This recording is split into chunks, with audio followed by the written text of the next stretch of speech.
안녕하십니까. 계속해서 대구에서 전해드리겠습니다.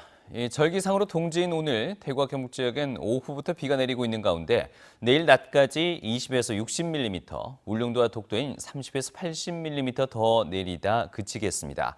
오늘 낮 최고 기온은 대구 8.2도, 구미가 6.5도, 안동 9.2도, 포항 13.9도로 어제보다 3도가량 낮았습니다.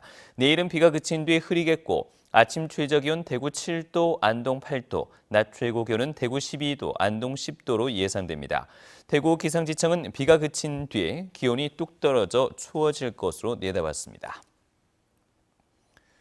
대구공항 예비 이전 후보지 조사 연구 용역이 마무리된 가운데 국방부 황인무 차관은 오늘 도청에서 김관용 경북도지사를 만나 공항 통합 이전의 세부 선정 기준을 설명하고 앞으로 진행될 예비 이전 후보지 지자체들과의 협의에서 경상북도의 협조를 당부했습니다. 국방부는 예비 이전 후보지로 군위와 의성, 성주, 고령, 대구 달성군 등 5곳을 선정했고 해당 지자체들과 오는 27일쯤 후보지 선정과 관련한 협의 절차를 진행할 예정입니다. 유승민 의원 등 비박계 의원 31명은 오늘 국회의원 회관에서 모임을 갖고 오는 27일 집단 탈당을 하겠다고 선언하고 즉석에서 탈당계를 작성했으며 참석하지 않은 의원을 포함해서 모두 34명이 탈당하기로 했다고 밝혔습니다. 대구와 경북 지역에서는 유승민, 주호영 의원 2명이 포함됐습니다. 하지만 중도 성향 의원들 가운데 상당수는 반기문 유엔 사무총장의 행보와 지역 여론 등을 지켜보면서 탈당 합류 여부를 결정할 것으로 보입니다. 아파트 공동구매라고도 불리는 지역주택조합이 대구에서 38곳이 생겼지만 상당수가 제대로 추진되지 못하고 있습니다. 최근 대구에서 처음으로 지역주택조합 아파트 입주가 시작됐는데 우여곡절이 많았다고 합니다. 윤영균 기자가 취재했습니다. 늪지대와 오폐수가 흘러내리던 하수구가 있던 곳에 아파트 2개 동이 들어섰습니다. 앞쪽으로는 메타세콰이어 오솔길이 생겼고 주변 등산로로 연결되는 산책길도 꾸며졌습니다. 이렇게 대구에서 처음 지은 지역주택조합 아파트가 되기까진 추진위원회가 출범하고도 2년 10개월이 걸렸습니다. 1년 가까이 계약금과 중도금을 꼬박꼬박 냈지만 착공 허가가 나지 않았고 알고 봤더니 토지 매입조차 덜 됐던 겁니다. 조합장과 업무대행사 대표가 인척 관계로 드러나자 법적 문제로 불거졌고 조합 집행부를 새로 꾸리기도 했습니다.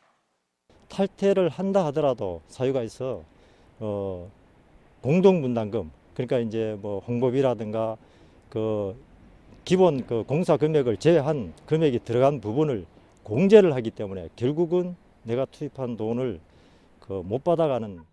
비용도 처음 예상보다 조합원당 6천만 원이나 더 들었고 조합원들이 매주 대책회의를 해가며 주도적으로 나서서 결국 입주에 성공하게 됐습니다. 왜곡된 부분이 있죠.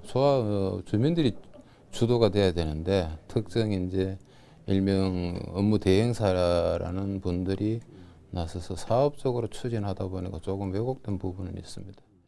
대구에서 지역주택조합 형식으로 추진되던 38곳 중 이 아파트를 제외하고 사업계획 승인이 난 곳은 2곳에 불과합니다. 3곳은 이미 사업을 포기했고 5곳은 민영사업으로 전환 중인 가운데 나머지 상당수의 지역주택조합이 이런저런 마찰음으로 갈등을 빚고 있습니다. MBC 뉴스 윤영균입니다.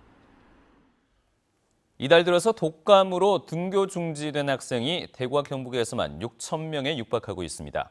대구에서는 12월에만 약 3,200명이 독감으로 등교 중지됐고 경북에서는 2,600여 명이 등교 중지됐습니다. 독감 환자가 급증하면서 전국적으로 조기 방학이 검토되고 있지만 대구와 경북은 환자가 줄어들고 있어서 대구와 경북교육청은 수업 일수 등을 고려해 당초 계획대로 방학에 들어가기로 했습니다. 농림축산식품부는 지난 15일 산지 쌀값이 80kg 기준으로 12만 8,852원으로 열흘 전에 비해서 0.4% 올랐다고 밝혔습니다. 올해 산 산지 쌀값이 하락세를 멈추고 소폭이지만 반등한 것은 이번이 처음으로 시장 격리와 농협 미국 처리장 등의 민간 매입이 확대된 덕분으로 분석됩니다.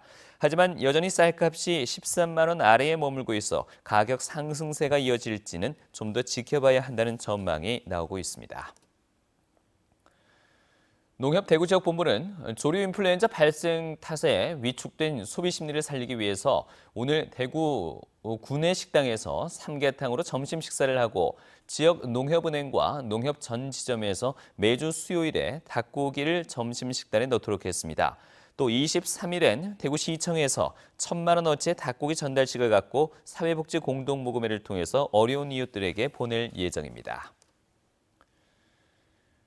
대구 서부경찰서는 지난해 10월 스마트폰 채팅 앱으로 알게 된 36살 A씨에게 알루미늄 회사에 투자하면 고수익을 올릴 수 있다며 약 10억 원을 받는 등 남성 2명에게 17억 원을 받아챙긴 혐의로 39살 송모 씨를 구속했습니다.